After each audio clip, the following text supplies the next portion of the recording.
स्वागत दोस्तों आप सब लोगों का आपके अपने चैनल स्टडी विद गोपी गोपाल में।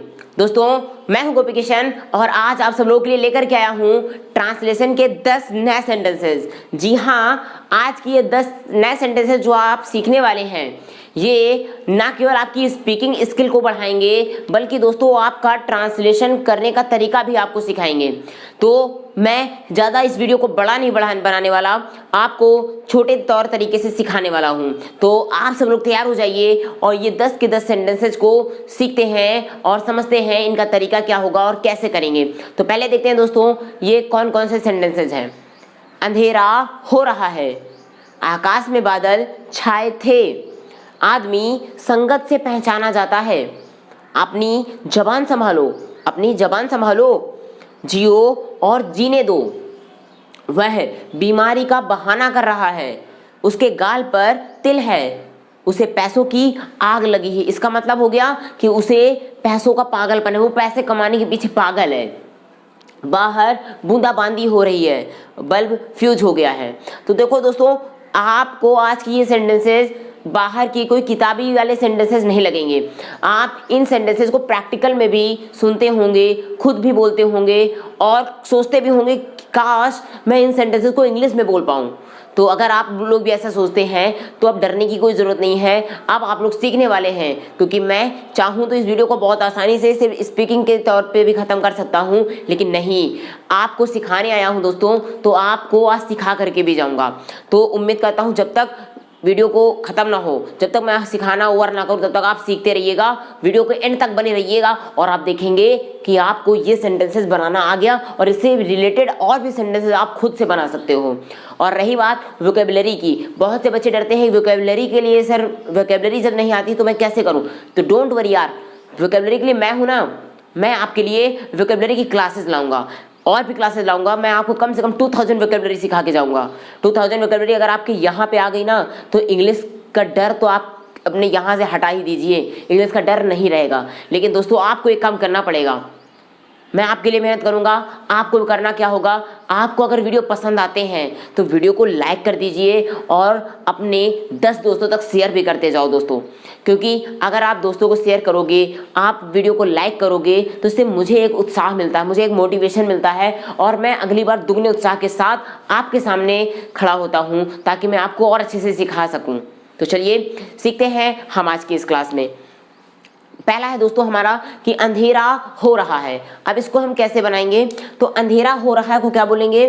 अब देखिए, जब कोई प्राकृतिक घटनाएं होती हैं, कोई कार्य प्राकृतिक तरीके से होता है, तो वहां पे हम सेंटेंस में क्या लेके आते हैं, सब्जेक्ट के रूप में हम यूज करते हैं इट को। तो ध्यान रखिए, ये हो जाएगा इट इज। अब आप इट इज को शॉर्ट में इट्स भी बोल सकते हैं, इसको कॉन्ट्रैक्ट करेंगे, आसान करेंगे तो ये इट्स हो जाएगा। It is getting dark. क्या हो गया दोस्तों, हमारा सेंटेंस बन गया इट इज गेटिंग डार्क, अंधेरा हो रहा है। अब आप लोग सोच रहे होंगे कि मैंने आईएनजी क्यों लगाया, तो आप सेंटेंस से पहचान कर लीजिए ना, रहा है, रहे हैं और वर्क इज इन प्रोग्रेस। जब काम हमारा प्रोग्रेस की निरंतरता बनी रहे, काम हमारा चल रहा होता है, तो वहां पे हम प्रेजेंट कंटिन्यूअस टेंस का यूज करते हैं और यहाँ पे है लगा था इसलिए हम प्रेजेंट का कंटिन्यूअस का यूज करेंगे। तो इट इज गेटिंग डार्क, अंधेरा हो रहा है। नेक्स्ट है आकाश में बादल छाए थे। अब देखो दोस्तों यहाँ पे थे है, इसलिए सिंपल समझ गए आप, ये पास्ट का सेंटेंस है, तो आप क्या बोलेंगे, द स्काई। क्या हो जाएगा, द स्काई वाज, आसमान था। अब देखो दोस्तों, इसको हम बनाएंगे इस तरीके से कि आसमान बादलों से ढका था, यही तो कह सकते हैं कि आसमान बादलों से ढका था। द स्काई वाज, अब ढकने को होता है, छाए होने को बोलते हैं overcast. The sky was overcast, किससे ढका था, बादलों से। बादल समझना, मैं वर्ड टू वर्ड नहीं लिख रहा हूँ, बादलों से ढका था, ओवरकास्ट छाया हुआ था।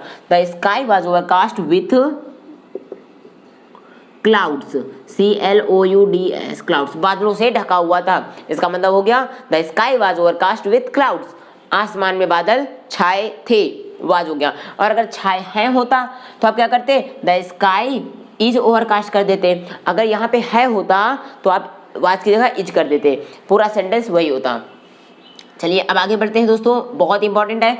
आदमी संगत से पहचाना जाता है, संगत का मतलब वो किसके साथ करता है, तो आदमी संगत से पहचाना जाता है, तो क्या बोलोगे, द मैन इज, अब देखो पैसिव वॉइस बनाए क्योंकि जानने वाला मैं खुद थोड़ी ना हूँ, जानने वाला तो कोई दूसरा होगा ना। हम अच्छे काम करेंगे, हम अच्छी संगति को परस्यू करेंगे, अच्छी संगति में रहेंगे तो कोई दूसरा व्यक्ति मुझको जानेगा ना। इसलिए जब कोई काम दूसरे के द्वारा होगा तो यहाँ पे हम पैसिव वॉइस का यूज करेंगे, ठीक है। तो क्या हो जाएगा, द मैन इज नोन, जाना जाता, पहचाना जाता है, जाना। आप रिकॉग्नाइज्ड भी कर दीजिए, KNOWN, third form, passive voice में थर्ड फॉर्म का यूज होता है। द मैन इज नोन, या इसकी जगह पे आप रिकॉग्नाइज यूज करना चाहें, रिकॉग्नाइज कर दीजिए, तब आप रिकॉग्नाइज्ड यूज करेंगे। The man is recognised, known की जगह पे आप क्या यूज कर सकते हैं, recognised. The man is recognised किससे जाना जाता है, अपनी संगति से, बाय द कंपनी, कौन सी कंपनी, बाय द कंपनी। अब यहाँ पे कंपनी का मतलब होता है दोस्तों साथ, वो अपनी कंपनी, अपने साथ से पहचाना जाता है। कौन सा साथ, जो कि वो रखता होगा, समझना, जो वो संगति रखता होगा, जिससे दोस्ती रखता होगा, जिससे साथ होगा, उसी की संगत से पहचाना जाएगा। The man is known by the company he keeps, जो संगति वो रखता है उसी से वो पहचाना जाता है। और आपको पता है ना कि अगर आपका निर्धारण करना है, आपके गुणों का निर्धारण पता है कैसे होता है, बहुत बड़ी बात बोलने जा रहा हूँ। आपके गुणों का निर्धारण होता है आपके दोस्तों से। आपके दोस्त कौन है, दोस्तों को आप बताओ, मैं आपके गुणों को बता दूंगा। और अगर आपकी कैपेसिटी जाननी है तो आप अपने दुश्मनों को बताओ, मैं आपकी कैपेसिटी बता दूंगा। ये बहुत बड़े महान व्यक्ति ने कहा था कि अगर आपको अपनी कमियां जाननी है, आपको अपनी कैपेसिटी जाननी है, मुझे अपने दुश्मन का नाम बताओ, मैं आपकी कैपेसिटी बता दूंगा कि आपकी ये कैपेसिटी है। और अगर आपकी क्वालिटीज जाननी है तो आप अपने दोस्तों का नाम बता दो, दोस्त क्या करते हैं वो बता दो, मैं आपको बता दूंगा आपका भी स्वभाव लगभग कैसा होगा। क्योंकि संगति का बहुत बड़ा असर पड़ता है। और यहाँ पे वही बताया गया है कि आदमी संगति से पहचाना जाता है। The man is recognised by the company he keeps. अब यहाँ पे अगर किसी लड़की के बारे में बात हो तो आप सी का यूज भी कर सकते हैं। तो अगर कोई लड़की संगत से पहचानी जाती है तो आप क्या कह सकते हैं, द वुमेन या द फीमेल, जो भी हो सकता है सेंटेंस में, the woman is known by the company she keeps, तब वो सी हो जाएगा। अपनी जबान संभालो, इसको क्या बोलेंगे, होल्ड योर टंग। क्या हो जाएगा, होल्ड योर टंग। इसका मतलब हो गया दोस्तों अपनी जबान संभालो, ज्यादा बात मत करो, अपनी जबान संभालो, होल्ड योर टंग। जियो और जीने दो, जियो और जीने दो का क्या होगा, जियो को बोलते हैं लिव, मतलब कि आप खुद भी जिंदा रहो और दूसरों को भी जिंदा रहने दो। Live and let live, live and let live का मतलब हो गया, लेट का मतलब जब किसी को दो, किसी दूसरे को काम करने के, जैसे होता है मुझे जाने दो, लेट मी गो, मुझे पढ़ने दो, लेट मी रीड, मुझे पढ़ाने दो, लेट मी टीच, मुझे देखने दो, लेट मी सी, मुझे चेक करने दो, लेट मी चेक। आप समझ पा रहे हो ना। तो इसका मतलब यहाँ पे वही हो गया कि यहाँ पे जब खुद जीने की बात आए तो लिव, और जब किसी दूसरे को परमिशन दिया जाए कि दूसरा कोई काम करेगा तो वहां पे हम लेट लिव, लेट से आगे सेंटेंस को बढ़ाते हैं, लेट के बाद वर्ब की फर्स्ट फॉर्म यूज कर देते हैं, लिव एंड लेट लिव, जियो और जीने दो। अगर ये होता कि जियो और दूसरों को जीने दो तो आप कह सकते थे live and let other live, समझ गए, लेट अदर लिव, दूसरों को भी जीने दो।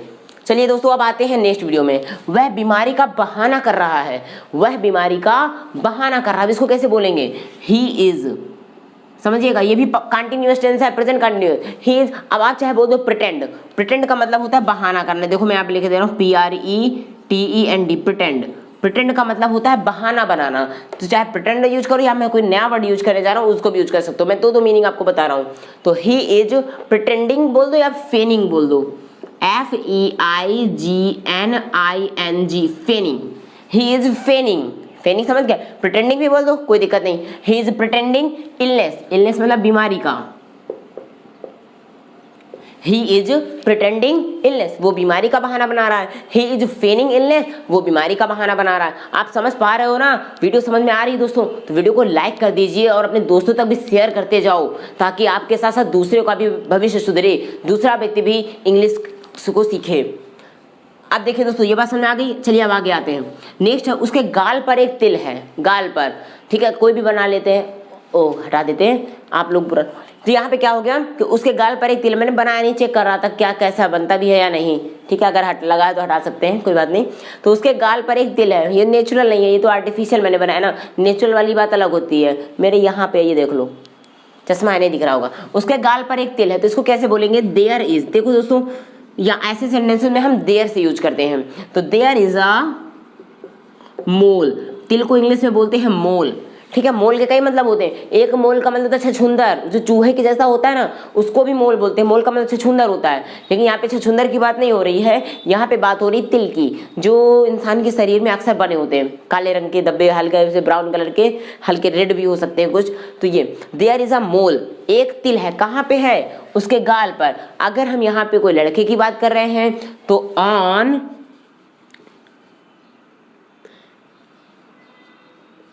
हिज चीक्स कर देंगे, चीक, क्योंकि एक गाल की बात हो रही है। चीक्स होता है तो बहुत दोनों गालों पे, तो हर अगर लड़की की बात हो रही, समझना। अगर लड़की है तो हर यूज कर देंगे, और अगर लड़का है तो आप वहां पे हिज का यूज कर सकते हैं। तो there is a mole on his cheek, उसके गाल पर एक तिल है। अगर कोई सी लड़की के गाल पे तिल है तो आप बोल सकते हैं there is a mole on her cheek, उसके गाल पर तिल है। समझ गए? चलिए नेक्स्ट, उसे पैसों की आग लगी है। इसका मतलब क्या हो गया कि उसे पैसों का एक जुनून है, उसके अंदर एक, समझ गए, आग लगी हुई है। तो आप क्या बोलोगे? He has a passion. Passion का मतलब होता है जुनून। ही हैज अ पैशन, उसे जुनून है किस चीज का? फॉर मनी, पैसों के लिए। He has a passion for money, उसे पैसों का जुनून है। He has a passion for money, he has a passion for running, उसे दौड़ने का जुनून है। He has a passion for study, उसे पढ़ाई करने का जुनून है। He has a passion for teaching, उसे सिखाने का जुनून, उसे पढ़ाने का जुनून है। आप सीख सकते हो ना, तो बहुत सारे सेंटेंस बनाते जाओ, कई चीजें हैं। He has a passion for money, उसे पैसों की आग लगी, उसे पैसों का जुनून है। बाहर बूंदाबांदी हो रही है, तो बूंदाबांदी को बोलते हैं तो ड्रिजल, तो हो जाएगा it's drizzling, DRIZZLING, it's drizzling, मतलब बूंदाबांदी हो रही, इसको रिमझिम बारिश हो रही, झिमक रहा पानी बाहर झिमक रहा है, ऐसा भी लोग गांव में लोग बोलते हैं। तो इसके लिए हम ड्रिजलिंग वर्ड का यूज करेंगे। इट्स ड्रिजलिंग कहाँ हो रही है? बाहर, इज आउटसाइड, बाहर। इट्स ड्रिजलिंग आउटसाइड, बाहर पानी बरस रहा है, बाहर बूंदाबांदी हो रही है, ठीक है। नेक्स्ट है बल्ब फ्यूज हो गया। ये देखो बहुत प्रैक्टिकल में बोला जाने वाला सेंटेंसेस है। जरा इसको देखिए, क्या बोलेंगे? द बल्ब क्या हो गया है? फ्यूज हो गया है। The bulb got fused, the bulb got fused, bulb fuse हो गया है। The bulb got fused, bulb fuse हो गया है। तो दोस्तों ये सेंटेंसेस को एक बार फिर से रिवाइज कर लेते हैं और देखते हैं कैसे हैं। अंधेरा हो रहा है, it's getting dark, it's getting dark. आकाश में बादल छाए थे, the sky was overcast with clouds, the sky was overcast with clouds. आदमी संगत से पहचाना जाता है। The man is known, the man is recognised by the company he keeps, जो संगति वो रखता है उसी से पहचाना जाता है। अपनी जबान संभालो या अपनी जुबान संभालो, दोनों हो सकते हैं, चाहे जबान बोलो या जुबान बोलो। अपनी जबान संभालो, अपनी जुबान संभालो, होल्ड योर टंग, ठीक है। या माइंड योर लैंग्वेज भी आप बोल सकते हो, कोई दिक्कत नहीं। माइंड योर लैंग्वेज का मतलब होता है अपनी जुबान संभालो या अपनी जबान को लगाम दो, होल्ड योर टंग। जियो और जीने दो, live and let live, live and let live. वह बीमारी का बहाना कर रहा है, he is फेनिंग illness, he is pretending illness. इसकी जगह पे आप प्रिटेंड का भी यूज कर सकते हो, PRETENDING, he is pretending illness, okay. उसके गाल पर एक तिल है, तो there is a mole on her cheek, उसके गाल पर एक तिल है। There is a mole on his cheek, लड़का है तो उसके गाल पे तिल है, हिज लगा देंगे। उसे पैसों की आग लगी है, he has a passion for money, he has a passion for money. बाहर बूंदाबांदी हो रही है, it's drizzling outside, it's drizzling outside, बाहर बूंदाबांदी हो रही है। बल्ब फ्यूज हो गया है, बल्ब फ्यूज हो गया को क्या बोलेंगे? The bulb got fused, the bulb got fused. तो देखा दोस्तों कितने आसान से सेंटेंसेस थे, और ये आसान से सेंटेंसेस आप सब लोगों को भी आसान तब लगेंगे जब आप इनको एक बार स्क्रीनशॉट पे ले लीजिए। आप, मैं आगे बोलता हूँ, जल्दी से आप इन सबकी पूरे की स्क्रीनशॉट ले लीजिए। और अगर दोस्तों वीडियो पसंद आए तो इसको कई बार रिमाइंड करके देखिए। अगर ना समझ में आया हो तो एक बार फिर से रिमाइंड करके देखना, आपको 2 बार रिमाइंड करके देखने में ये पूरा वीडियो फिर से समझ में आ जाएगा। वैसे तो मैंने कोशिश की है कि आपको और अच्छे से समझा सकूं, लेकिन दोस्तों मैंने कहा ना, एक बार आपसे फिर से लास्ट में बोलता हूं कि वीडियो को शेयर कर दीजिए अपने दोस्तों के साथ और लाइक कर दीजिए, ताकि इससे क्या होगा, मेरा मोटिवेशन बढ़ेगा, तो मैं दुगने उत्साह के साथ अगली बार आऊँगा और आपको नए नए तरीके से ट्रांसलेशन सिखाऊंगा, वोकैबुलरी सिखाऊंगा, और जो आप बोलेंगे कि सर मुझे इस चीज़ में डाउट होता है, मैं ये सिखाऊंगा। और हाँ, आपके लिए काइंड इन्फॉर्मेशन आप लोगों के लिए ये है दोस्तों कि मैं बहुत ही जल्द क्लास 10th वालों के लिए, बस ये 2 या 3 दिनों के बाद से ही आपको क्लास 10th के और 12th के इंग्लिश के लेक्चर्स मिलने स्टार्ट हो जाएंगे। तो क्लास 10th में जो बच्चे बोर्ड एग्जाम्स की तैयारी कर रहे हैं उनके लिए ये तो बहुत ही गुड न्यूज़ है, बहुत ही अच्छा एक संदेश है, बहुत अच्छी न्यूज़ है कि वो लोग क्या करें, अगर study with Gopi Gopal channel पर आकर के तैयारी करते हैं तो उनको बोर्ड एग्जाम्स के पर्पज से काफ़ी जानकारियाँ मिलेंगी। तो दोस्तों, आप अपने जो हाई स्कूल में दोस्त हैं, इंटर में दोस्त हैं, क्लास 12th में दोस्त हैं, 10th और 12th के बच्चों को आप जानकारी दे दीजिए कि बहुत ही जल्द आप इस चैनल पे आएँ और इस चैनल पे वीडियोस बहुत ज़्यादा अपलोड होने वाले हैं और आपको सीरियल वाइज पहले मैं सेक्शन ए तैयार करवा के बताऊंगा, फिर उसके बाद मैं इसको बाकी जानकारी आपको नेक्स्ट वीडियो में देता हूं। तो दोस्तों, मिलते हैं हम नेक्स्ट वीडियो में, तब तक के लिए नमस्कार, जय हिंद।